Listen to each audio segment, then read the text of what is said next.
Hi, everyone. We are so grateful that you are joining us today for this important conversation on Black trauma and policing with Angela Davis, our panel of experts, and all of you in the audience with your questions and insights. I'm Babette Apland, and I lead Call to Mind, American Public Media's and Minnesota Public Radio's initiative to foster new conversations about mental health. Our goal is to bring this topic out into the open, to get people talking, to improve people's understanding, to help people see that mental health is integral to overall health, and ultimately to empower people to get the care that they want and they need. In the 2 years since we launched Call to Mind, we have collaborated with our colleagues at American Public Media and Minnesota Public Radio to produce more than 200 media segments, including news, shows, live events, documentaries, podcasts. And while each of these pieces about mental health are important, and we have been so impressed with the audience response, none has seemed timelier, more relevant, and more necessary than this one. Racial trauma refers to the increased rates of trauma that people of color and Indigenous individuals have from being exposed to danger, violence, and racial discrimination. Although similar to post-traumatic stress disorder or PTSD, racial trauma is unique in that it involves ongoing individual and collective injuries due to exposure and re-exposure to race-based stress. In response to the protests and outrage about the killing of George Floyd by now fired Minneapolis police officer Derek Chauvin, Governor Tim Walz said, and I quote, "These are things that have been brewing in this country for over 400 years," unquote.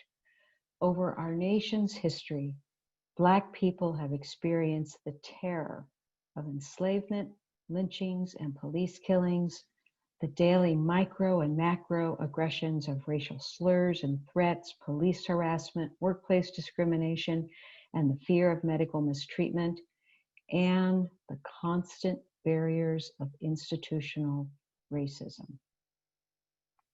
Maya Angelou summarized it in a way that is quite relevant to our current time. Quote, "The plague of racism is insidious, entering into our minds as smoothly and quietly and invisibly as floating airborne microbes enter into our bodies to find lifelong purchase in our bloodstream," unquote. We hope today's conversation will deepen our understanding of Black trauma and act a little bit like putting on a face mask to fight the spread of racism and illuminate a path to healing. Now, we are recording this conversation for broadcast, and we hope to have it on the radio this Friday, June 5th at 11 a.m. on NPR News with Angela Davis. And now, without further ado, it is my great pleasure to introduce Angela Davis, the host of NPR News with Angela Davis. Angela, many thanks for hosting this most important conversation. Thank you so much, Babette, and thank you to everybody who is joining us. It is so important right now for us to talk to each other, to listen to each other, to have a sense of community. Just before we get started, I do want to go through a couple of things with you. I want to let you know that while we're hosting this conversation on Zoom, and we're streaming it live as well to the NPR News Facebook page, we are also recording the event for the radio too, as you heard Babette mention. So during the conversation, you may hear me say some radio stuff. You'll hear me reintroduce our guests at some point, and we're going to say that we're going to take a break for news in the middle of the conversation. But just stay with us because we do continue to go straight through to our 2 o'clock hour Central Time here. That said, we want you involved in this conversation. So go ahead and click on the Q&A button at the bottom of the Zoom webinar to type in your questions or your comments for our experts, or to submit them to our Facebook live stream. and we will try to answer as many as we can. We know we have a lot of people joining us, and I'm so grateful for that, but we will do our best to get in your questions. And with that, I'm going to start with our radio introduction.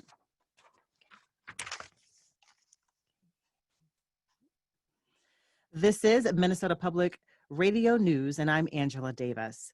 Welcome to Call to Mind, Spotlight on Black Trauma and Policing. As you know, the killing of George Floyd has sparked peaceful demonstrations as well as destructive protests in the Twin Cities and across the country. George Floyd was a Black man killed while being forcefully detained by a since-fired Minneapolis police officer. That officer is now facing murder and manslaughter charges. And we also know that Minnesota's Department of Human Rights has now launched an investigation looking into the last 10 years of the Minneapolis Police Department's actions for systemic civil rights violations. For many people, George Floyd's killing is the latest graphic instance of a Black American being killed by the police, and his homicide, the most recent national example of historic institutional discrimination against people of color and Indigenous groups. So today, we are putting a spotlight on trauma of Black Americans and how it intersects with policing. And we have some experts on this secure virtual community conversation to help us out today. We're joined by Resmaa Menakem, who is a licensed independent clinical social worker, as well as a cultural trauma expert. He is the founder of Justice Leadership Solutions in Minneapolis and the author of My Grandmother's Hands, Racialized Trauma and the Pathway to Mending Our Hearts and Our Bodies. Hello to you, Resmaa. Hello, sis. How are you? I'm doing all right. We're also joined by Justin Terrell. Justin is the executive director of the the Council for Minnesotans of African Heritage. It's a nonpartisan policy agency advising the governor and the state legislature to more equitably represent Black and African people here in our state. Hello to you, Justin. Hello, Angela. Thank you for having us.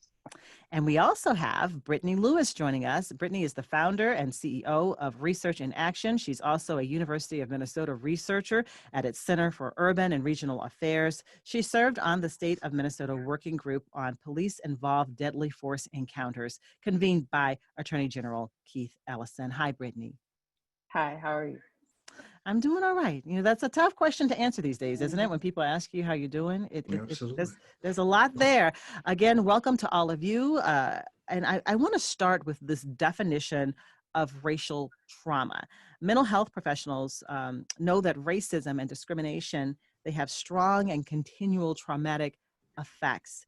And the symptoms, I'm told, of racial trauma are similar to those of post-traumatic stress disorder known as PTSD. So, Resmaa, I'll begin with you. This is your field. Let's talk more about this definition of racial trauma and how it affects Black Americans. Can you help us with that? Yeah. So although I agree to some degree that the definition works in terms of racial trauma, it doesn't get to really the day-to-day aspect of it, like what actually happens to a body that is born into a system where the white body is considered the supreme standard of humanity, right? That what happens to a Black body that is born into that system. And so one of the ways that I have a tendency to think about it is that there's this weathering effect of when we talk about racialization and white body supremacy, there is a weathering effect, and that is basically that if all of the structures are predicated on the white body being the supreme standard of humanity, and that the Black body is deviant from that standard, just being born into a white body gives you an advantage, and just being born into a Black body, the weathering effects of that begin to occur. And so even before I'm born, my mother is dealing with high levels of cortisol, high levels of adrenaline, high levels of norepinephrine in her body in order to deal with this, because her mother dealt with it and her mother's father dealt with it. And so by the time it gets to us, it shows up as asthma issues. It shows up as diabetes or high blood pressure, things like that. So even though the definition fits to some degree, it by no means gets to the debilitating effects of race, racialization, and white body supremacy.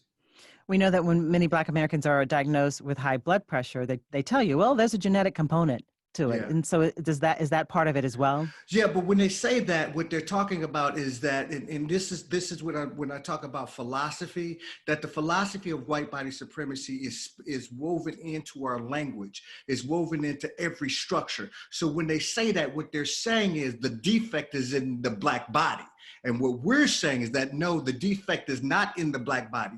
The defect is in a structure that continues to weather the Black body, that creates a condition for us to have high blood pressure. And see, that's what we never do. We never examine the conditions that are created by which my people have developed diabetes that gets passed down through generations, even if you account for lifestyle choices. My people still have to deal with that stuff. And so that is, so my only caveat to that is that yes, it gets passed down, but if you don't put it in the context of white supremacy, then you put the defect inside of Black people, and that's not where the defect is. All that said, what's the impact of seeing the way George Floyd died, the killing of George Floyd? What does that have? How does it impact the cumulative historic racial trauma that you're discussing that Black Americans continue to endure? So whenever I'm looking and I'm working in my office, or I'm working with people in the community with regard to trauma and racialized trauma, I think about it in what I call the HIP, right? HIPP, and that's historical, intergenerational, persistent institutional, and then personal traumas all get coupled together. So the impact of that is an uncorking of hundreds upon hundreds upon 100 years of grief, right? An uncorking upon hundreds upon hundreds upon hundreds upon hundreds of years of terror and horror, right? And so what you're seeing is a display of that. And so once again, the defect is not in Black folks. The defect is in a white body supremacist system that continues to replicate itself and damage and destroy Black bodies. So the effects of it is that it uncorks all of that grief, and that grief shows up in our houses. That grief shows up on the street. That grief shows up in when we're trying to talk. That grief shows up in my wife. That grief shows up in my wife struggling. And the grief shows up in my son having nosebleeds out of the blue, or my hips hurting, or my neck. That's how it's showing up, or not knowing what to say, or having all of the, or feeling like there is a different texture of weight on my body, because there is. It is not an individual weight, it's a communal weight. And that got uncorked when we got reminded that our bodies in this system, the race question in this society is not a race question. It is a species question first. Am I a monkey? And so that's what you see. Many people have said that they could not look at the video of George Floyd on the ground with that officer's knee kneeling on his neck. Black people, white people, people of all races have said they did not wish to see it. But particularly with Black people, viewing that video, what can you say about how that affected people? So here's what I want people to start doing is, I could only watch a little bit of it because I can't see any. I've seen my people hung from trees and hung from bridges, and women raped. I've seen all of that. I don't need to see that anymore to know that this system is not broken. The system has been designed to do exactly what it is doing. It is not a broken system. And people need to stop saying that. It is not a broken system. People need to take that video and zoom out of watching brother George Floyd die. Zoom out of that and just focus on the white cop. Just focus on him. Just focus on how sure he was in his face that nothing was going to happen to him. how sure he was that he was not destroying another human being. He was destroying a monkey or a zebra or a lion. Just look at his face and examine that. Stop examining the terror and the horror that my people are going through. We've been saying this for 400 years. Examine what white people do and what they reinforce. What he displayed was that he is the spear of this of the white body supremacist system, and what was on his face was the fact that he was sure that nothing was going to happen because the whole structure was behind him. Justin Terrell, I want to bring you into the conversation. You've been leading the Council for Minnesotans of African Heritage for the last 2.5 years, advising the governor, advising state lawmakers about policies that can make institutions and systems more equitable for Black Minnesotans. First, I want to give you a chance to respond to some of what Resmaa has stated here. I mean, I appreciate the opportunity to respond. As usual, my brother Resmaa has hit it on the head. I mean, it's spot on. I was thinking, I had this image come into my mind while he was talking. I remember my senior year in high school, I went with a bunch of buddies. We went on a hiking trip to Wyoming, and we strapped these giant backpacks to our back. And by the end of the week, we had these huge welts on our hips. And I just realized that's like my experience of being Black. Is just feeling like I'm constantly carrying this burden that is just damaging my body, and you can't ever shake it. And that's not the only experience, but it is a significant part of our experience, and how we pass that on how do I explain to my child, what that burden is that he's starting to feel, because he's starting to feel it, and the kid turns 5 next week, right? Like, there is a real lived experience here around a society that is centered around white body supremacy. And I've read Resmaa's book, and I just think it's one of the most healthy things that Black people in this moment right now can actually do, include specifically the exercises to keep us mindful and present. Because if we're not, we've just got too much pressure on ourselves right now to protect our own neighborhoods, to protect our people and loved ones and families. And we need to acknowledge that the weight being put upon us is actually not our weight. It is not our weight. We did not create these problems. We are living in a country with a gaping wound that has never even been attempted to be healed. You go to Germany, and they had to heal after the Holocaust. You go to South Africa, and you have truth and reconciliation. We don't have that in this country. So the fact that we find ourselves in this moment again should not surprise anybody. And the failure of our local governments to address the needs of Black folks, even though we've been putting policies and ideas in front of them for years and years and years. The pushback, the silence has led to this moment where cities are burning. And Justin, I'm sorry. Can you hear me okay? I can hear you. I can hear you well. I appreciate your words. How do you think, what do you think about the response to the issues that we're seeing now? Because you do work in trying to help the governor and lawmakers address it. How have they responded, in your opinion? So I would say that in this body that we have right now, we were getting responses before this happened, right?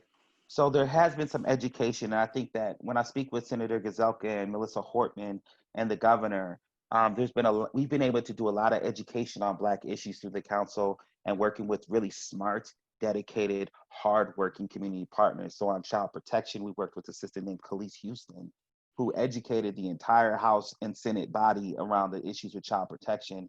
And on that, we got a small modified provision that literally got 100% of the vote. And that's the work of Representative Rena Moran and Senator Bobby Joe Champion, who are the Black legislators who got that provision passed. Now, we got a lot more to do, specifically even on that one provision, but the fact that we know that we can get lawmakers there is a sign that they're being responsive. I'll give just one more quick example. We had a stakeholder call with the governor last night.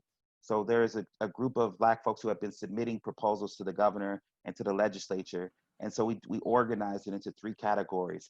What are we asking for as a people? What is the response of the governor? And what is still left to be done? Because we realized when we started doing the analysis, there was some work left to be done. And we asked for a response from the governor in writing, and they gave it to us. And not only did they give us written response, but then they met with us, and we're setting up a follow-up meeting to make sure we queue up these policies for special session. So I do think that we are in a moment where legislators and lawmakers are being responsive. However, like, we cannot deny the fact that there's a paper trail of policy upon policy upon policy that has created the circumstances that my people are struggling with in the state today. This is not an accident.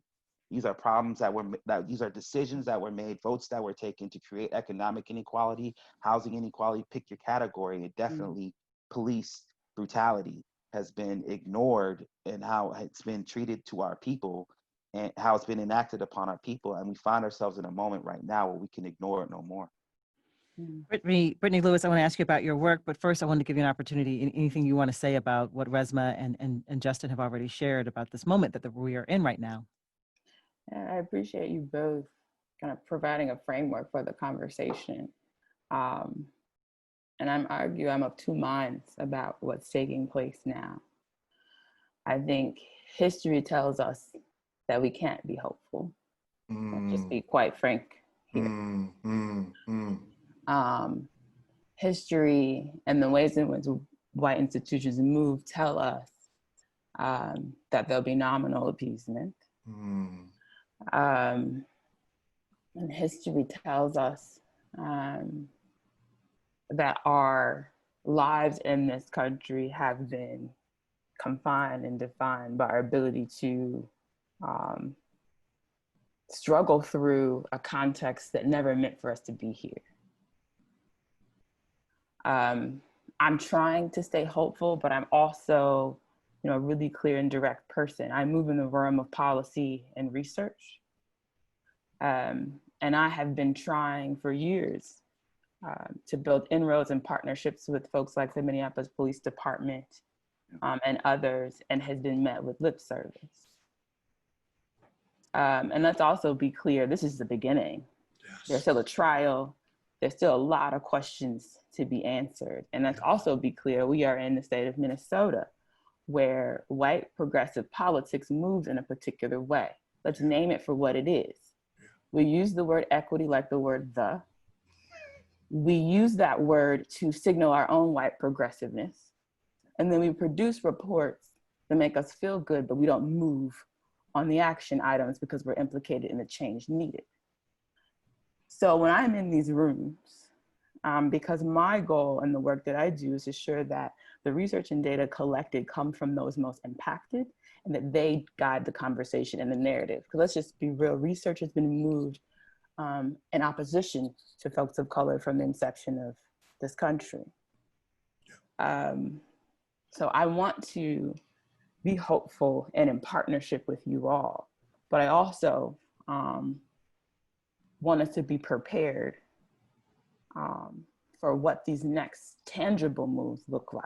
I'm about tangible policy and practice change. And I want to move beyond equity-based language to equity actions. That is the framework I use in my work every day. And anyone who engages with me in my work understands that's what we're going to get from Dr. Lewis. So I appreciate the framework that was set out by Resmaa and Terrell about where we have been historically.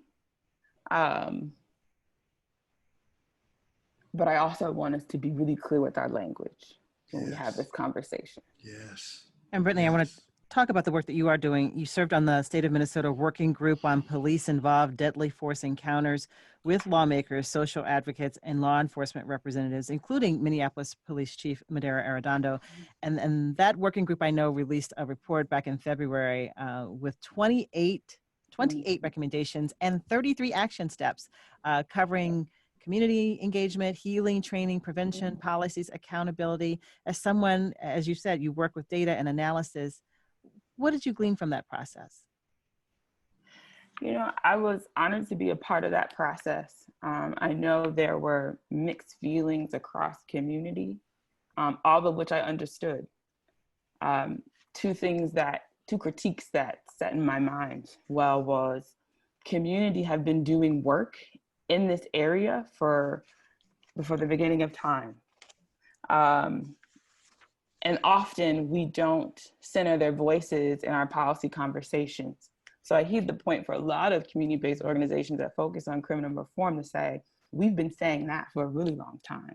Why did it need for your body to come together to say it? I can dig it. The second critique was, why are there officers even here? There was also a pushback there, right? And that comes from a place of trauma and pain. The notion that the folks that are directly implicated in the violence that we're receiving could be a part of the solution, for a lot of folks is hard to digest. Mm-hmm. But I think something that we also have to both help educate and lean in with community is, in order for any of these policies or practices to change, you can't do something to someone, because we're used to that happening to us all the time. So let's just be honest, there's a struggle there. Mm-hmm. These processes have to happen. We have to find a way to build coalitions, and let's call it strategic coalitions, because we're not going to always agree. That's not what this is about. Mm-hmm. So that space was extremely important. The recommendations made, in my humble opinion, most of us would argue they should have already been practices. Let's just be honest. Okay, but this is how politics, or the game of politics, work, whether we like that or not. I'm also a member of the Youth Justice Council. I'm on the board of the Legal Rights Center, and we're pushing really hard. So the Youth Justice Council will release a report really soon. There was an internal report done on juvenile justice and probation. There's 21 plus recommendations that come out of that work. And for many of us in the work, we're not going to be surprised by the things that we're hearing, right?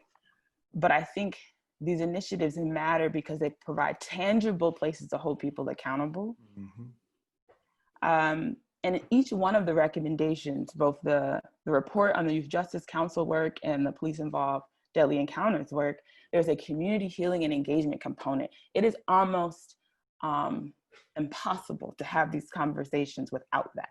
Yeah. All right, I want to make sure we start to get to some of the questions that our listeners have. And I know people want to talk about the next steps, and we want to talk about our mental health and what can we do. This first question, and I have this in writing, so I'm not sure the pronunciation. It's either Shanna or Shana in Minneapolis. And the question is, how can we focus on healing when the pain is raw? How can we focus on healing when the pain is raw? And Resmaa, I will start with you in trying to respond to that, because this is the work that you do as someone who is trained as a cultural trauma expert. Mm-hmm. How do we start to heal? Yeah.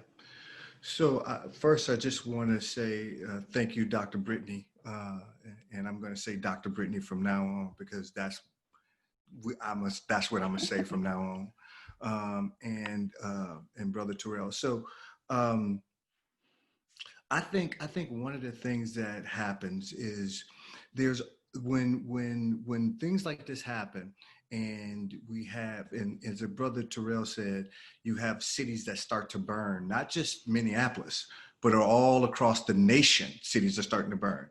That's how you know this is historical. This is not just individual or local. This is historical, because the impact of it went across the nation. So if it was just local, then it would just happen here. But because it was representative of a larger structure, it went across. So what I say to people is this, is that Black people, we are now at a place to where we have to reclaim things and practices that will allow us to heal and move through this. We have to actually go and excavate things that our mamas and grandmamas and our daddies used to do to help us through those things. So things, cultural things like opening up your house or being with people and just allowing people to grieve and wail, right? Allowing people, rub people's backs, say, I'm here with you. This stuff matters. When people ask these questions a lot, they have a medical model in their mind, not a communal model, not a community model, right? What happened to me and my people, what happened to my people, what happened to Justice people, what happened to Dr. Brittany's people didn't happen to our people individually, it happened communally. And so we have to develop communal practices and communal ways to deal with it. And so What I say is what you're starting to see is people starting to figure out, okay, what are those things that actually help me in incremental ways just just experience safety a little bit? What things can I do to allow me to orient to now, just in this moment right now, that gives that in which maybe I can touch just the remnant parts of safety. And then I do that again and again, and I get more reps in and more reps. And before you know it, I start to begin to be able to tap into the communal resource and not just my own, which has been taxed. And so what's starting to happen is that people are starting to understand that. Black people are starting to understand that what we have to do is excavate those practices, rejigger those practices. I mean, when I was a kid, I didn't realize until I was 40 years old what my grandmother was doing. When I would sit in my grandmother's lap and my grandmother would rock and hum, Yes. Yeah. and put my head on it and just do, and I would go to sleep. I didn't realize until I started doing my research for my book that what my grandmother was actually doing was she was regulating my vagus nerve, which allows for me to settle even if I'm in the middle of chaos. My grandmother did that, and our people did that naturally. Is why when we were in the fields and you would hear humming and call and response like that, it helped our nervous system settle. It's the same thing that monks do when they when they go om to get into trance state. It's regulating the vagal nerve, and that nerve goes throughout the whole body and it helps settling. If I can do that just for 5 seconds a day, over time, my body will be able to recognize safety, not when I leave outside the door, because when I leave outside the door, I need to be protected. I need to understand that people are going to hang me, kill me, thwart my trajectory to do better, simply because my hair is in braids or in dreadlocks or natural. They're going to do things to me. So at that point, I need to be on guard. But when I am at home, can I develop practices within my home and within myself that allows my body to begin to tap in and sense resource and safety? I'm sure we'll talk more about healing. I wonder, do you think your grandmother knew what she was doing, or was it just instinctive to her? Because she was just like, "Come here, baby." She could just read. That resource got passed down from generation before imperialism, before colonialism, before genocide, before land theft, before enslavement. My people knew that stuff. And as much as y'all tried to rape it and murder it out of us, it's still there. And so did my grandmother know this consciously? Did she know that the vagal nerve does this thing? And no, she didn't know that. But what she did know is that when she put my head on her chest and she did that I was going to feel better and be better and know that there was some sense of safety, even if all of this craziness was going on. And that moment and that time, I could sleep. I want to bring in another question from one of our listeners. This is Ala in St. Paul. And she wrote, "As a Black woman, I've been faced with sentiments that disregarded my underlying health conditions and told it must be something else. If it wasn't for me being proactive and getting a second opinion or a second option from a woman of color, I would have never received the proper diagnosis. How do we move forward to dismantle the systemic disregard for Black and brown bodies in health care?" In healthcare, what we're seeing in terms of just disparities in how patients are treated, and when people of color, when Black people talk about symptoms that they're having. Brittany, do you want to start with that? Yeah, I want to thank the listener for asking this question and even broadening our conversation. I was the former chair of the Minnesota Trust Black Women and Girls Town Hall event, which partnered with the African American Policy Forum and brought Dr. Crenshaw here to the Twin Cities to really raise up what is happening with Black women and girls in the areas of criminal justice, health and wellness, housing, and education. It was a very powerful series of events. And unlike Dr. Crenshaw's other partnered town halls, we also asked those commissioners that came to the table to make a public statement about what actions they were going to take thereafter. We're beyond listening. Let's also be really, really clear. When we're beyond the listening phase, we are looking for you to make actual tangible commitments. And that town hall event for us aimed to move the dialogue in that direction. Health and wellness was a powerful set of discussions that we had where Black women were talking specifically about their experiences postpartum depression, their experiences of not getting adequate medical attention or being mistreated, a lot of assumptions about their culture, how they move, etc., informing diagnoses. We've been partnering with the Minnesota Department of Health and others to assess how we can influence both insurance practices and the education of our doctors, both in areas of racial and cultural sensitivity. But her question is real. And similar to the institution with the prison system or the education system, this is ingrained. This is ingrained. You think about, you know, I don't know if most folks are aware that the field of gynecology was something that was developed on the bodies of Black slaves, the actual mutilation of the Black woman's body with no pain relief, etc. This is where some of our medical expertise come from. So know that it is our bodies literally that has made the medical field in many cases what it is. So we have to walk trepidatiously into any setting where we're seeking help, where most folks are white folks that aren't checking both their understandings of Black and brown bodies, their histories, or even how different medical issues show up or appear for Black and brown folks. This is a really deep-seated issue. So although our antennas right now are zoning in on the criminal justice system, as they should be, all these things are interconnected. You cannot have this conversation without having an intersectional dialogue. Yes.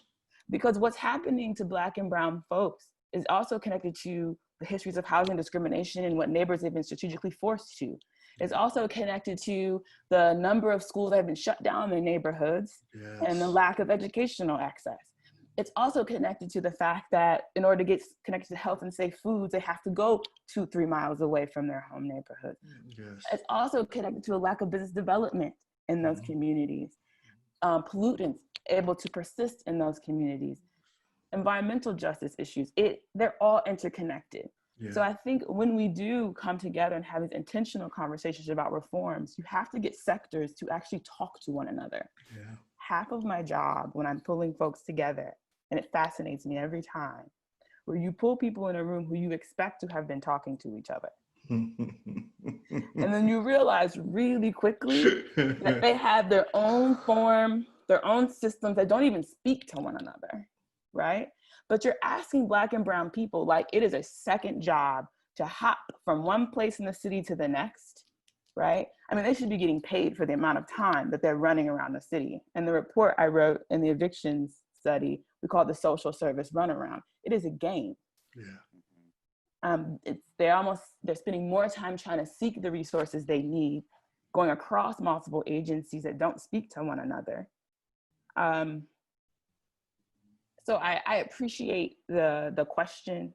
There has to be a different conversation when it comes to tangible practice and policy change. And let's just be honest, across all these institutions, there has to be a cultural change. Yes. Leaders want to get in a room and they'll do a process map real quick, but they won't talk about personnel changes. They won't talk about what needs to happen to ensure that there's cultural changes within the personnel they hire, or even representational change. I think we have to really get really honest. I'm tired of having surface level dialogues about change. Justin, I want to give you an opportunity, to talk about this as the executive director of the Council for Minnesotans of African Heritage. What are you hearing from people as they share experiences with healthcare industry, going to the doctor and having a bad experience? Yeah, so as you can imagine, we get a lot of calls from community folks, just like struggling with child protection, struggling with healthcare, struggling with whatever, housing. And so we hear a lot in the short, but I think today, just because of the coincidence this morning, I had a conversation with my mom who lives in Texas, and went in to get a procedure done. And then on her way home after the surgery, on the way home, got a call from the doctor who told her, oh yeah, by the way, that procedure that you wanted us to do, we didn't do that. We did this other thing. Yeah. And it's crazy to think about that, right? And I'm like, virus or not, like I need to get on a plane and get down to Texas because somebody got to get dealt with. But at the same time, this is not a unique experience. Yes, right. My wife and I have this debate a lot about who our primary doctor is and whatnot, and what they want to do. I had an injury, not an injury, it was a simple injury, nothing big. I went to the doctor one time, and literally the response I got was put some tape on it. This is a shared experience amongst Black folks in the healthcare system. And while we're at it, just to talk about healthcare, is that we don't have healthcare in America. We have health insurance. So your body is viewed through the lens of a risk assessment. Yeah. There's nothing healthy about that. And then you factor in the fact that we're Black, well, the risk assessment just goes through the roof. And now I got to pay $300 for the Tylenol, which is a real thing that happened to my family after childbirth. And I think that anytime people are just like, I don't understand why we just don't overhaul the healthcare system. It makes no sense to me. Yeah. I could go on and on about this topic. It's very important to me, but it's how they perpetuate the social determinants of health in our community. And once again, like at best, what we're doing right now is admiring these problems. Mm-hmm. And I'm with Dr. Brittney Lewis over here that we need to start taking action on these problems, because it's not like the solutions are, these are not dramatic solutions that we need to develop here. Mm-hmm. How about a healthcare system that is actually focused on health? Yeah. I'm so sorry to hear about what your mother is going through. I'm grateful that you made time to honor your commitment to be with us for this discussion. Yeah. And I'm glad she has you looking out for her. Yeah. We're going to take care of it. No doubt. All right, I'm going to take some more questions from our listeners. Can I make a quick comment? Yes, Resmaa, please. Okay. So one of the things that I don't want to get lost in this is something that Dr. Brittney said, and that is action. Action. We're done with all of this talking. We're done with all of this trying to let's get a report together and all this stuff. Look, go back and get the last 200 reports that was done on this same thing. Go do that. Don't act like you're gonna do something just because you got a report. So I just needed to say that. The next thing that I want to say is this: the white body is the supreme standard by which all bodies' humanity shall be measured. That is an organizing philosophy of this structure. Dr. Brittney, Brother Justin are beautiful, intrinsically, innately beautiful, worthy, adequate, wonderful people. Structurally, we're all primates. We were all once property. That is woven into every institutional process and procedure. And so when you start with that, then you have to ask the question, okay, how does that show up in the medical field? Well, one way that it shows up in the medical field is that there was a report that was done over the last 3 years where they interviewed medical doctors.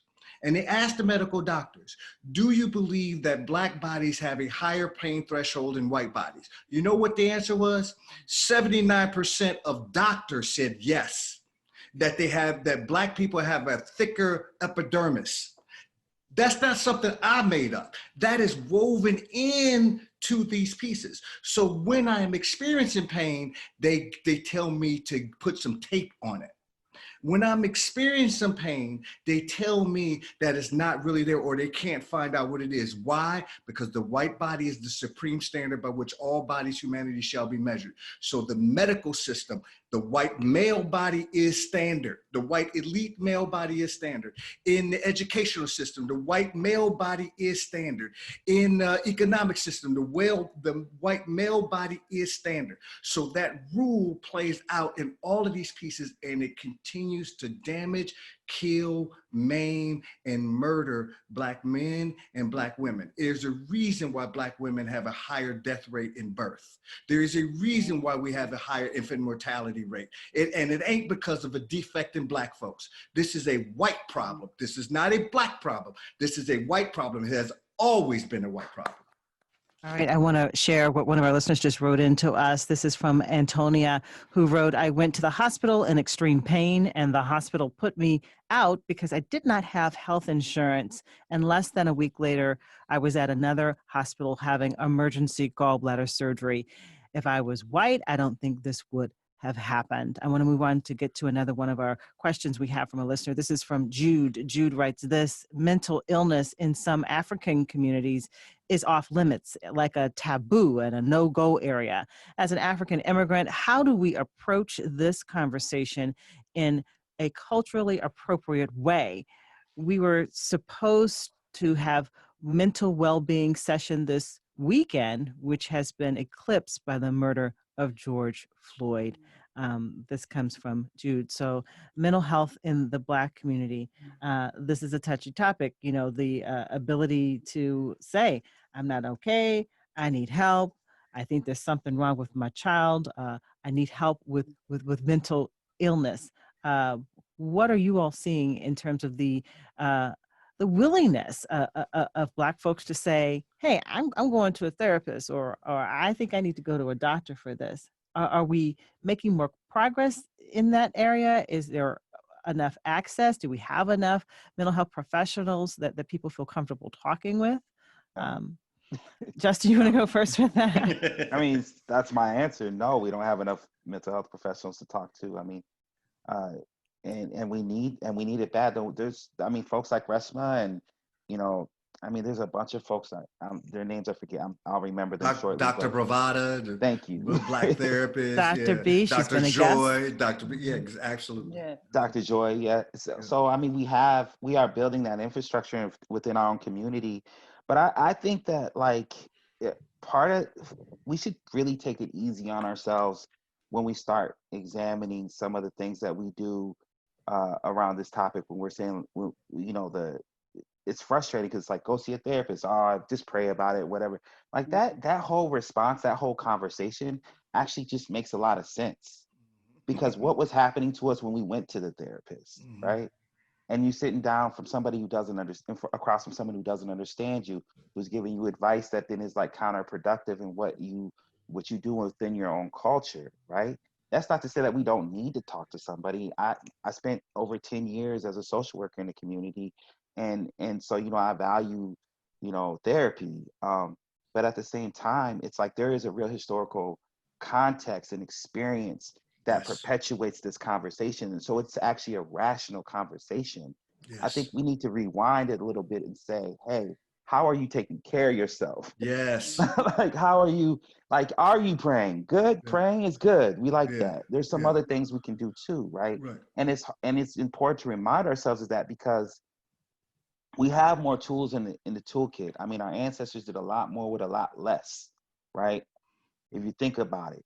And so we do have some tools in the toolkit that we got to rely on. But I think that, you know, the way we have the conversation, like, I just don't want to devalue that conversation, because I actually think it's the opportunity to engage, to discover some of those tools. My partner and I have this conversation a lot about health and healing. And, you know, I'll be, you know, quite honest with you that my pathway through healing has been a challenging one. You know, I would argue that it took me a great deal of time to even speak my truth out in the world. So we have to acknowledge that because of the amount of trauma many of us have experienced, that we all come to this in different stages at different times in our lives. If we ever do, and then the healing process, a lifelong process. I mean, that's the first thing that I think is really important for us to acknowledge. I also feel like, you know, there are different reasons that we are afraid to speak up. I'm thinking about Black women in domestic violence. I'm thinking about the conversation about sexuality in the Black community. Thank you.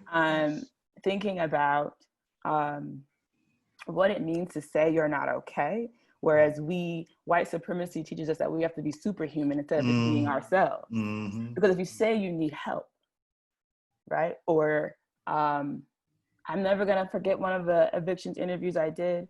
One of the folks I interviewed stated that as a result of being evicted, becoming homeless, and living in shelter, she started using drugs.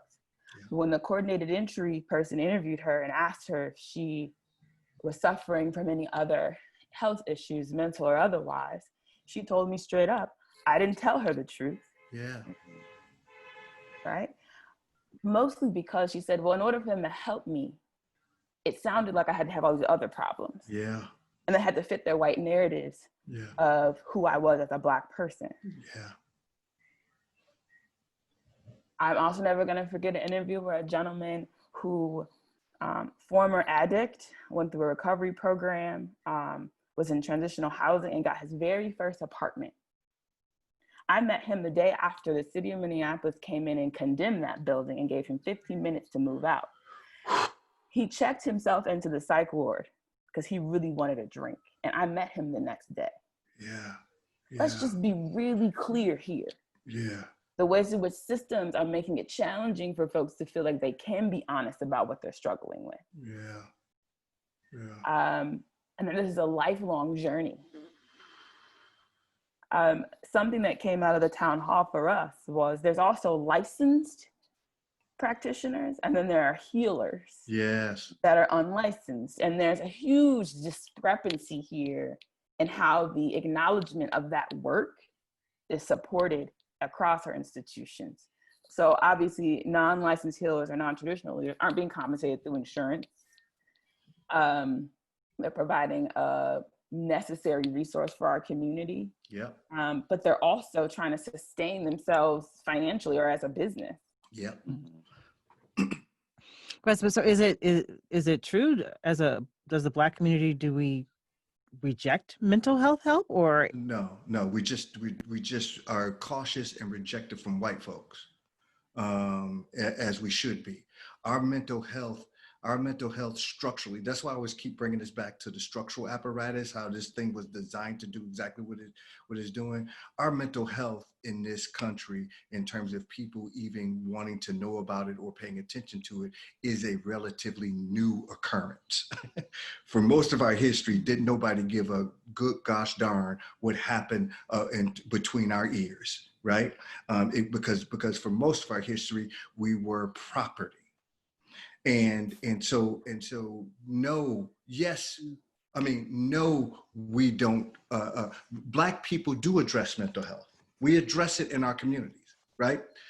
We know when somebody is touched or somebody is struggling with something, right? We have ways of it, and we figure out ways to try and manage it. It is inadequate, but we are 250 something years behind. And so one of the things that I would say is that we can't look to we should demand that the system responds to us. And at the same time, we have to develop ways and excavate practices that allow us to actually heal and not just quote unquote get better. Right? Getting better means that you still can be utilized in the workforce or things like that. That's not what I'm talking about. The healing that Black people have to deal with is the healing from the vertical and horizontal wounding and damage from white body supremacy. That's if there is absolutely nothing that Black people experience that would not be helped or cured or wiped away with the elimination of white body supremacy. Absolutely nothing, right? And so I always start with that. And something that Brother Justin said earlier that I just want to really say is that he is absolutely right. Black people, we got to start being more gentle with each other. We can be, and I understand why we're not, because the vertical power that has been meted out to our bodies we've also ingested it. So we ingest it and then we horizontally blow it through each other, right? We have to stop that. There's nothing defective in the Black body, right? And that we got to start, if we're going to cultivate a healing care system instead of a sick care system, then we're going to have to cultivate those tools within our own stuff, right? How do I cultivate the practices and the things and the mental health pieces that could support the people that I love, at the same time demand that the system also responds to that, because I'm paying them. I am paying the system to respond to me and to respond to my to what I need. So we have to do both.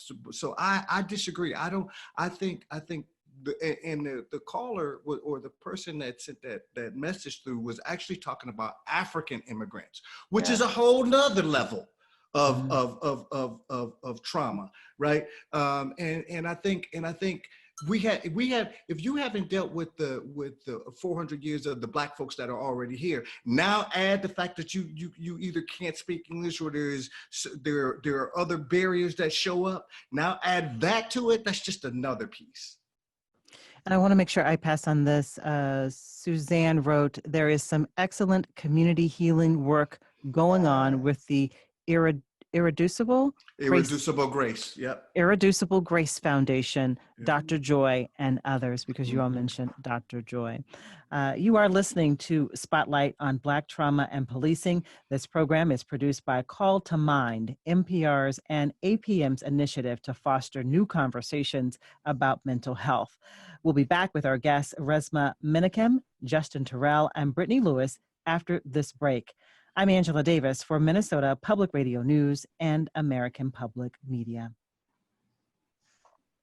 Welcome to Call to Mind, Spotlight on Black Trauma and Policing. I'm Angela Davis for Minnesota Public Radio News and American Public Media. You're listening to a recorded virtual event about racial trauma and how our nation's systems and institutions like policing and the judiciary discriminate against Black people and other people of color and indigenous groups. We're joined by Resmaa Menakem, a social worker, cultural trauma expert, a trainer, and the author of My Grandmother's Hands, Racialized Trauma and the Pathway to Mending Our Hearts and Bodies. We also have with us Justin Terrell, the executive director of the state's Council for Minnesotans of African Heritage, and Dr. Brittney Lewis, CEO and of Research in Action and a University of Minnesota researcher at its Center for Urban and Regional Affairs. Let's get more of these comments and questions from our folks who want to talk about this, and I appreciate the interaction that we're having with our listeners. Let's see. We're going to go here from Penny. Penny says, after the protests have ended, what is next for us as Black and Brown people? I feel like we're talking, but without any leadership, there's no clear path forward for the response to the conditions.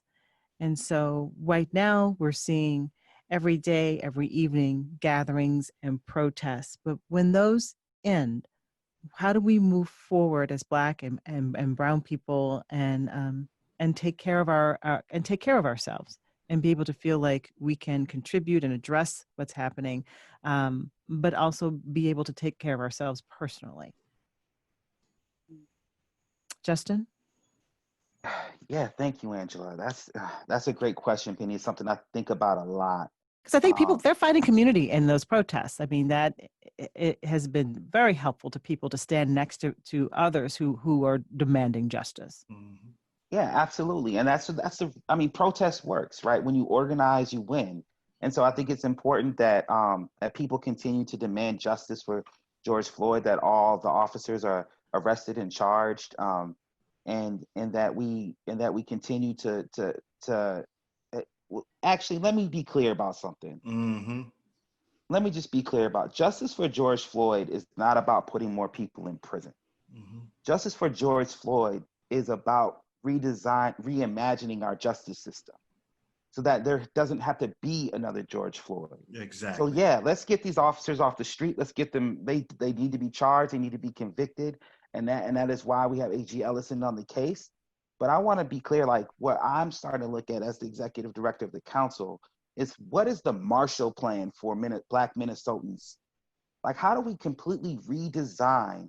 Because right now, every system is failing our people. Yes. And so we need our best and brightest to be informing our government officials on what is going on in the healthcare system. We need Dr. Brittney Lewis they should just like give you an office, and before they open the door, before they make any decisions, just run it by you. And that's pay her first though. Pay her first. Pay her. Yeah. And that's the role of the council, really, is to give that advice to lawmakers and let them know that this thing that we dealing with right here is not going to be fixed just by incarcerating these officers. We have so much more work to do than that.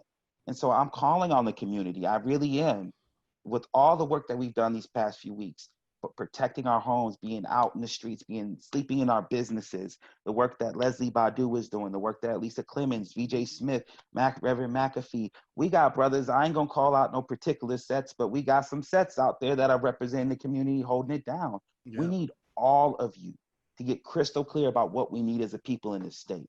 And then we need to lay that bare for the folks who have the power to deliver on it. And that is the next fight.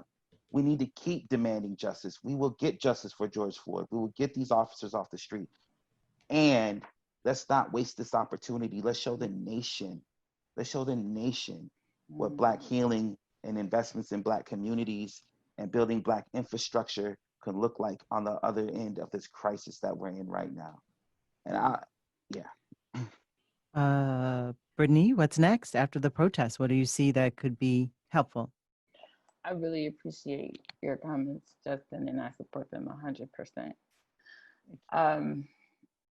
I guess just to piggyback off of that, there are a lot of tangible action steps that can be taken, but community, we have to show up, not just when there's a need for a protest. I believe in the work that protesters are doing. The symbolism is necessary, it's important. But I want to ask those folks that are showing up during this time, because let's just be honest, I can remember from Trayvon Martin to George Floyd, I was at every protest.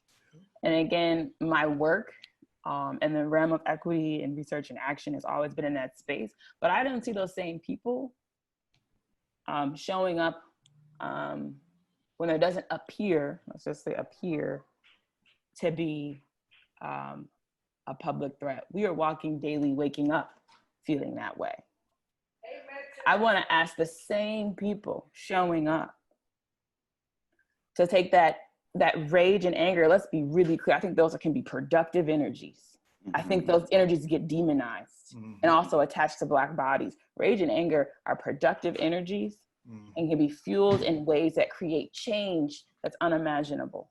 So I would ask all those folks that are showing up now, many folks that weren't plugged in before or didn't feel like that kind of engagement was for them, and those that have always been engaging, which organization speaks to your politics and philosophies? Are you willing to put in sweat equity? Yes. And what does that look like for you and your family? Because I would argue for my family, social justice work is like breakfast. Yeah. Let's be clear. I have 2 girls. My daughter, Brooklyn, I got an email from a teacher recently. The student council had Chief Arredondo come to the student council, and she got to ask a question. And the teacher emailed me because she remembered the question Brooklyn asked. And she asked, in no unclear terms, what are you going to do to stop the police from killing Black people? And his response to my then 5th grader was, I came here to try to change a culture, and it doesn't happen overnight. So, I heed his point. I appreciate the move he made in firing 4 officers, but we can't wait another night. So me and my children and my family make social justice conversations a part of our ethics and how we move. It can't be politically progressive for the moment. Yes. To be having this discussion. So if folks are asking what's next, reevaluate your own ethics as an individual and family. It has to be part and parcel to who you are and how you move and when you speak up. And white ally, I'm gonna need you to speak up in these boardrooms, commission meetings, etc. Because I'm tired of being in spaces where people are waiting for Dr. Lewis to say something because they know I will. Yeah. I'm waiting. I'm a listener first. I'm gonna listen. I'm gonna make sure I understand your logic, how you're moving, and what supports what you say. And then I'm gonna do the same thing. I'm gonna use data analysis and challenge you. And then after the meeting, a number of white allies will come up to me and like, I'm so glad you said something. Glad you didn't you. Yeah. Yeah. We're experiencing this all the time. Yeah. Yeah. It shouldn't just be our burden to carry. Yeah. I want to just, I got to pick up on it. First of all, I think the way that Chief Arredondo responded to that is fine. I want to say I appreciate Brooklyn, right? Yeah. I appreciate that, right? That's so when the questioner says, what do? Do that, right? Study, learn, get with other people, argue, fight, cry, and bring your butt back and do it again and again and again and again for the liberation of our people. The white comfort in this society trumps my liberation. Mm-hmm. That is a rule. That's woven into it. So white folks, if you don't battle your own comfort and your own willingness to go back to being comfortable, if I hear one more white person say to me, when are we going to go back to normal? Normal wasn't good for me. Going back to what that wasn't good for me and my people. So I know you want to go back because it was gravy, mm-hmm. right? It was gravy for you, but we ain't going back. That's when we look back, it's not like we have fondness in our eyes. So what I want to say is that what Dr. Brittany and Brother Justin just talked about is the difference in a philosophy. Yes. A living philosophy. And what Dr. Brittany and Brother Justin are talking about is a philosophy that takes into account the structural damage and not episodic. If we keep looking at this is not episodic, it's structural. And if we keep looking at it as episodic, this black body gets destroyed, that black body gets destroyed, this, right? We keep looking at that, then we won't have the fuel that we need in order to build a cultural container by which we can have transformation occur. So what they are talking about is saying that what you have to do is help us build the cultural container. What you have to do is not ask us the question. What you have to do is go get up from the radio, go look in the mirror and say, what am I going to do? How am I going to put in sweat equity to make sure that we deal with this structurally, not just episodically? All right, I want to bring in another comment and a question from a listener. Bren writes, as we continue to see the brutality of police and the Minneapolis Police Department loses contracts, including Minneapolis Public Schools, we see people calling for abolishing the system of the police that's in place. So what comes after police disbands? We know that the Minneapolis Public School District has decided not to contract with Minneapolis Police for school resource officers. The University of Minnesota shouldn't have been there anyway. Took a similar step. The park board is looking at that now. What happens if that happens, that we see, no, we don't need your services, or the department disbands? Actually, I spoke first the last time. Does anyone else want to respond to this one? Dr. Brittany, go ahead. Yeah. You notice. So my understanding of the question is like, I've been seeing a lot of how institutions have responded. So like the University of Minnesota, the Minneapolis Public Schools recently passed an amendment to, end all contracts with the MPD. I know there's a number of organizations that intend to push resolutions that either end their contractual relationship or call for the defunding of policing completely, pushing for more community police approaches, etc. I'm fully in support of reimagining what community policing looks like. Let's be clear, we don't have community policing. Right. That's a goal or interest of ours. But I also want us to walk in intentionally about the steps that we need to take to get there. Yeah. To ensure everybody's safety in that process. Yeah. I really want to keep that in mind. Yeah. And I would love to hear, I mean, I was particularly interested in hearing from Justin about what this conversation has sounded like. Yeah, I think, so Dr. Brittany, I think the issue, so here's the thing, as far as the council is concerned, like, we're not going to see us talk about abolish anything, right? Right. Our job is to help us reimagine what the system could look like. So don't tell me what you want to dismantle, tell me what you want to build. Tell me, like, let's design that. And because one, we don't often have the opportunity to do that as Black people, right? Like, here we are in a situation where the system that is targeting, destroying, and murdering our people at its worst, right? And at its best, it's like taxing us and removing resources and failing to protect us. And so what we need to do is actually just, like, I think we need to bring together our brightest folks and talk to the community and figure out, like, what would, the goal isn't policing. The goal is not to dismantle the police. The goal is not to fix the police department. The goal is public safety. Yeah. The goal is community safety. And I love that we do this exercise where we ask people, and I did this in a room full of officers once, where I was like, yo, close your eyes, take a couple deep breaths, and answer this question. What does safety look like to you? What does it smell like to you? What does it feel like to you, right? And the images people came up with was like, you know, it looks like a playground. It smells like, for me, I was like, it smells like waffles, because that's what I make for my boys on Saturday morning. Like, that's what we're ultimately trying to protect. That is ultimately what we are trying to build.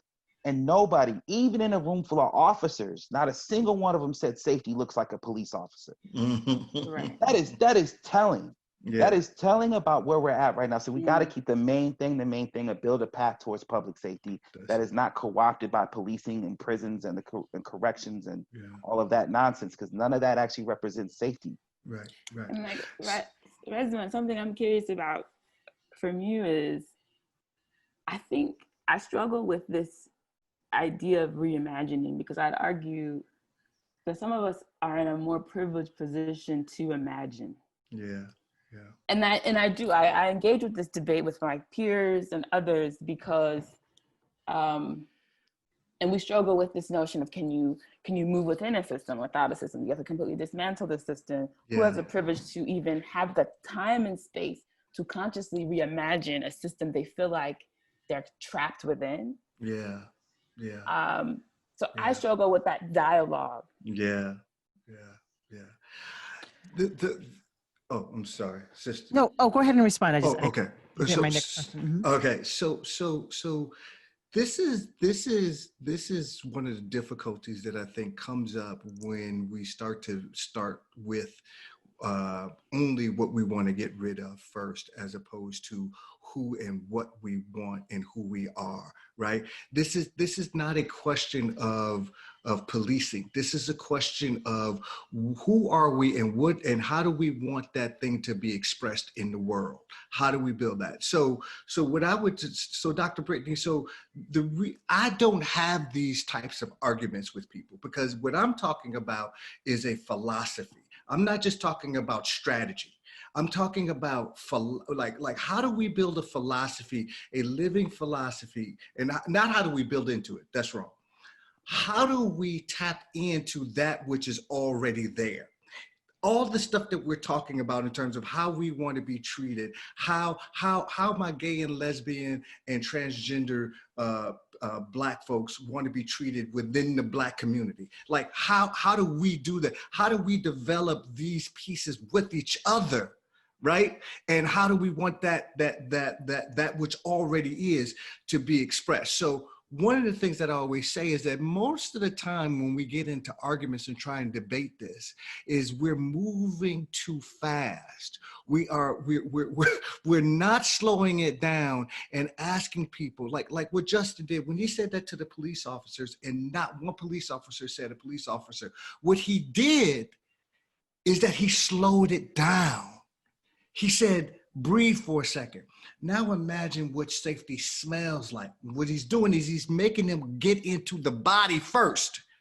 Because if he stood in the head, if he stayed in the head, they would have rejected it, right? They would have rejected and came up with all of the usual, jackboot type of stuff. But because he said, breathe and stay in the body, what does it smell like? What's the texture? What's the vibe? What's the meaning? What's the behavior? What's the affect? What's the sensations? Like, how do you know, right? He stayed in the body and he slowed them down.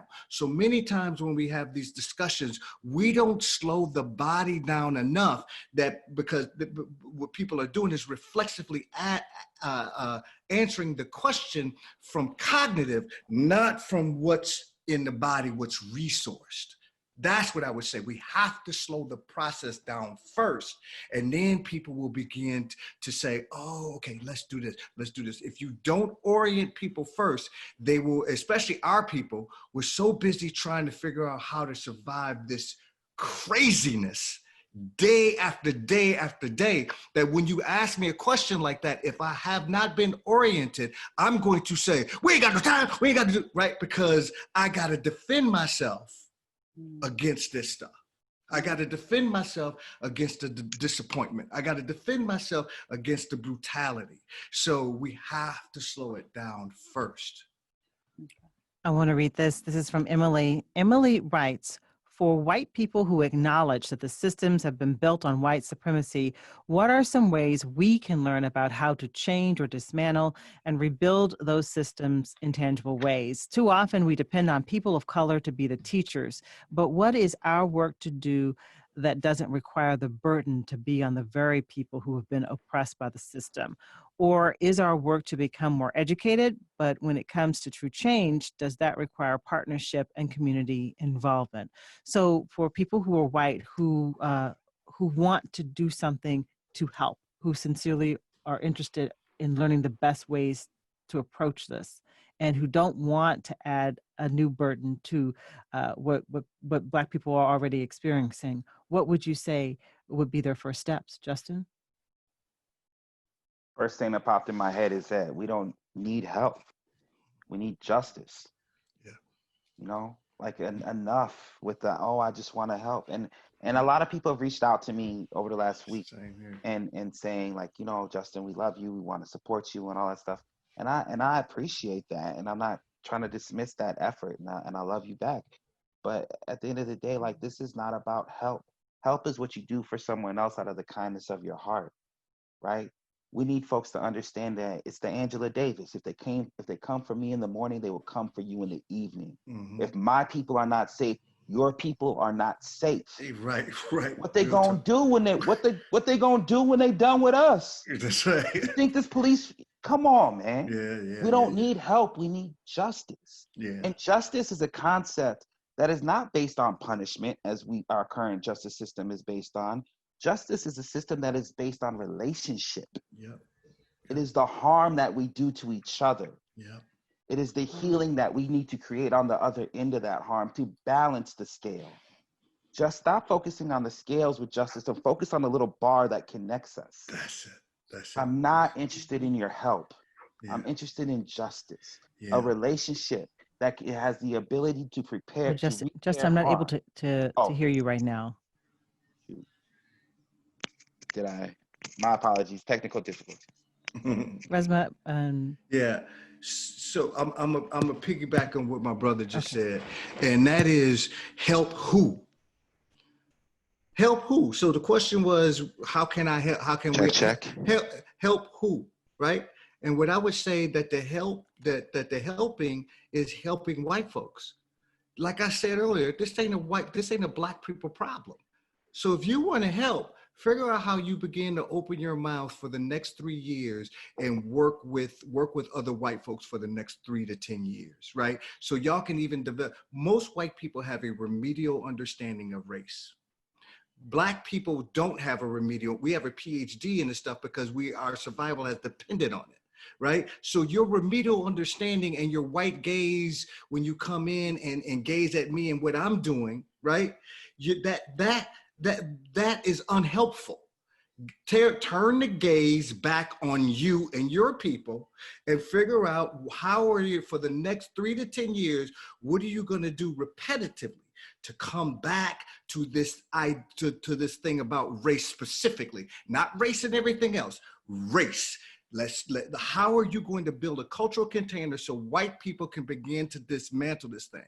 The next thing is most white people and most white liberals, I'm not talking about the dog in the White House. I'm not talking about Trumpers. I'm not talking about that. I'm talking about liberals.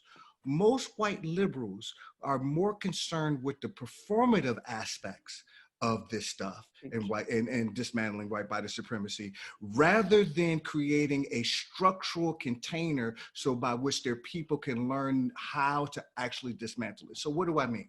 So all of us have seen the pictures over the last 3 or 4 days by which everybody shows the pictures of the white people that have linked arms together in front of the black people, and they're a barrier between themselves and the police officers. And everybody just, clutching their pearls. Oh my God, that's what we need. Everybody done seen the picture of the police officers kneeling, right, with protesters. And everybody's like, oh my God, that's what we need. Listen, let me tell you something. How many of those police officers got their butts up, went back into that precinct and said, you know what, for the next 10 years, all we're going to do is focus on dismantling white body supremacy and developing processes and procedures within the police department that are more equitable and more sustaining? How many of them did that? None. Then all of that other stuff was performative. How many of those white people are going to say, for the next 10 years, all of us that are linked arms, we're going to take each other's emails and telephone numbers, and tomorrow morning, we're going to start doing the work that we need to do to dismantle this out of our bodies, right? And we're going to do it for the next 10 years. So we don't pass this stuff down to our children. And if you want to know what to do, there's a little thing that just got invented over the last 2 days. It's called Google. You can get on there and you can Google all kinds of stuff. And one of the things that you can Google is, what can white people do? There's all kind of works that's out there. There's my books that's out there.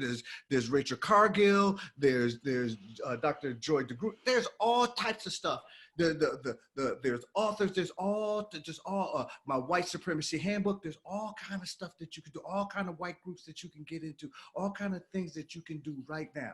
And the fact that you ain't doing it, that you call in this show asking me and asking us what to do, to me, proves you don't have the sustaining energy necessary to be able to make the transformational change that we actually need. Get involved, get to it. Well, she asked, if getting educated was part of the remedy. Yeah, but that is not the curative piece. That's the remedial piece. The next piece is to then begin to organize with other white bodies. Brittany, do you want to jump in there? I mean, I really appreciate the imagery that Resmaa brought up, because I've noticed something really similar when you're seeing, and when we use the word performance, I don't want people to misconstrue, but I also want you to be really clear. A performance similar to like the art of acting. We are all performing something. Let's just be really clear. When we go to work, we're performing something. When we're with our children, we're performing something. But the performance that we're talking about here is a performance that does more to feed the individual and make them feel good about themselves, versus the kind of transformational work that we really need for justice. So I appreciate, I guess for performative purposes, I can appreciate officers, instead of creating a barrier, actually joining in protest. But then my question to Resmaa's point is, so are those the same officers that went back to the precincts and was just like, so let's surgically pull apart our policies, our practices, let's form groups to heal ourselves? Because let's also be really honest. When we had proposed years ago to do a study with the MPD on police culture and ethics, there are stages of COP. It is a lot of research and data that illustrates the ways in which cops with its high alcoholism, divorce rates, et cetera, are dealing with their own traumas, and they bring it onto the streets. We're all dealing with it.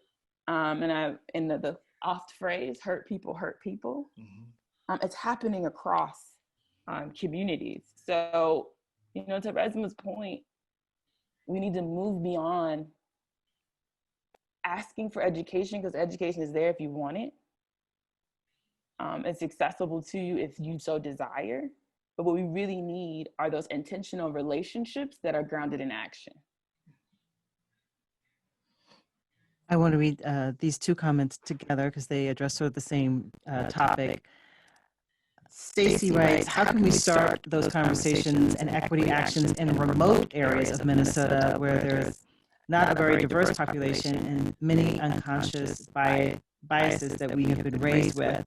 Pablo writes, how do we as a state, both urban and rural, take this opportunity to create a more fluid networking? We need each other. Wilmer and other rural communities continue to spin our wheels. We need unity and support from urban brothers and sisters. So as we look across the state of Minnesota, Justin, beyond the Twin Cities, what are you seeing there and what work needs to be done there? Yeah, absolutely. So every month we do a statewide call for the council. It's we have folks in Rochester, Duluth, St. Cloud. We have strong relationships with folks in Wilmer. We got a Black mayor in Moorhead. I still haven't met them yet, but you know, I'm hoping to get up there. Mm-hmm. And so like first it's like we just gotta see Black folks across the state, because 80% of our population lives in the Twin Cities. But we gotta see Black folks across the state, and we do gotta start tying those strings together, that network together. Mm-hmm. And I know that, you know, some groups are a little bit further down the line on this than we are. So like the African American Leadership Forum, primarily in the Twin Cities, but they got people all over the state. The NAACP has chapters all over the state. And so what I'm trying to do is tap into those, because I can really see a world where, I mean, and let's just be clear, Black folks are struggling in those communities. That's it. And we need to support them.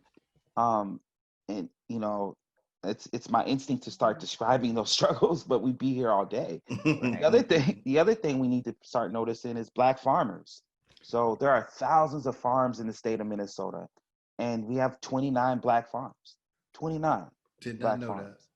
And so, I mean, talk to Patrice Bailey at the Department of Agriculture. He's deputy commissioner over there. He used to work at the council. Like you know, the idea of how are we supporting Black farms? Because if you're a Somali family in greater Minnesota farming on your own land and trying to make some money, well, how does the farm community around you react to that, right? So there's tons of stories. So I think we need to do some story collection, some oral traditions, some, you know, and just start having expanding the conversation outside of the Twin Cities. Yeah. I wanted to chime in and make 2 points about that as we discuss kind of rural Minnesota. The often phrase that's been used in housing discourse is moving to opportunity, which is a complete farce. And it literally means displacing Black people and placing them in close proximity to whiteness as the solution. Yeah. And it then makes Blackness the problem. Yeah. So a lot of the communities of color that are out in these outlying areas, outside of, you know, simply desiring to be in certain communal spaces with more land, are forced out there. And there's two experiences that I hear most commonly. One, I moved out there because I bought into the opportunity narrative, and then I got out there and I found nothing but racism. Whether it's what my kids were experiencing in schools, lack of access to cultural places and spaces, etc. And I think there needs to be some building within those communities. There needs to be some education, which you all can all do on your own. There has to be some listening and engagement with those folks that brought them to that community, because there's a lot of reasons that they got there. And I think I also wanted to mention, every time I teach a college class, the first day is the same. We go through the syllabus and I talk about something called the Pedagogy of Discomfort. Megan Bowler, she's a feminist writer, and she talks about education. I also pull in Bell Hook's work on liberatory education. Learning is unlearning. And I'm really upfront with my students that your values, your dominant ways of understanding, even your notions of how certain policy frameworks or conversations were created will be completely disrupted in this class. If you're ready for that, this is the perfect place for you. But if you're not, I'm going to get paid whether you're here or not. I'm going to be frank with you why I say that. I say that because I can't make you do the work. And I'm also not going to do the emotional labor. What often happens in these classrooms, which are very violent for faculty of color, who are often berated by students who resist violently the unlearning process. Brittany, I'm sorry to interrupt you, but it's 2:00 and we're gonna have to. Smokes. Yes, Resmaa's got to go. We got to let our folks go. And I'm just deeply appreciative for the time that you all gave us, our guests, as well as our listeners and folks who are joining us. Thank you so much for this essential conversation that we need to have right now about Black trauma, about policing. Our guests have been, again, Resmaa Menakem, a licensed clinical social worker and cultural trauma expert, fan of Biggie Smalls as well. I need to note Biggie's presence in this conversation. The photo behind you, he's the founder of Justice Leadership Solutions in Minneapolis and the author, if you're looking for something to read, the author of My Grandmother's Hands, Racialized Trauma and the Pathway to Mending Our Hearts and Bodies. Justin Terrell, the executive director of the State Council for Minnesotans of African Heritage, which is a nonpartisan agency advising the state government to more equitably represent Black and African people, and Dr. Brittney Lewis, founder and CEO of Research in Action, also a University of Minnesota researcher at its Center for Urban and Regional Affairs. Thank you all for your time and for the valuable comments that you shared with us. And we want to remind you that this has been Spotlight on Black Trauma and Policing. I'm Angela Davis from Minnesota Public Radio News. This program is produced by Call to Mind, which is NPR and APM's initiative to foster new conversations about mental health. Again, this is APM, American Public Media. Thank you. That's it, everyone. Thank you again. A great conversation. Thanks to everybody who joined us on Zoom, on Facebook as well. And thank you for your questions. I'm sorry we could not get to all of them. And again, barring any breaking news, and every day we're seeing breaking news, but we hope to air this on Friday, this Friday during the 11 a.m. hour, which is when I'm normally on the air at NPR. So 11 a.m. on Friday is when an edited version of this is scheduled to air. Again, thank you so much for this virtual conversation. We hope to do more of them. Be calm, be safe, be well. I appreciate you and your feedback and your passion. Thanks, everybody. Yeah, thank you. Thank you. Thank you. Bye, guys. Bye-bye. Sister Thank Angela, Brother world, Justin, Be Dr. safe. Brittany, love Justin, y'all. we're thinking Love of your y'all. mom. Thank you, Resmaa. Thank you, Brittany. Yeah.